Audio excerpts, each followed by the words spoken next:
மனிதனும் குரங்கும். தொப்பி கதை. ஒரு காலத்தில் ஒரு தொப்பி விற்பவன் இருந்தான். அவன் பெயர் ராமு. தினமும் கிராமத்துக்கு கிராமம் சுற்றி தொப்பி வாங்கோ, தொப்பி வாங்கோ என்று கூப்பிட்டு தொப்பி விற்குவான். ஒருநாள் மதிய வெயிலில் ராமுவுக்கு தூக்கம் வந்தது.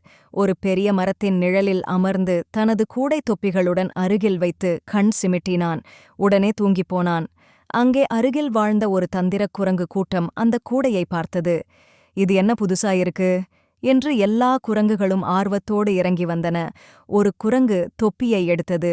அதை பார்த்த மற்ற குரங்குகளும் எங்களுக்கும் வேணும் என்று அனைத்தும் ஒவ்வொரு தொப்பியையும் எடுத்துக்கொண்டு தலையில் போட்டுக்கொண்டன. அங்கிருந்த மரக்கிளைகளில் எல்லா குரங்குகளும் அழகாக தொப்பி போட்டுக்கிட்டு குதித்தன.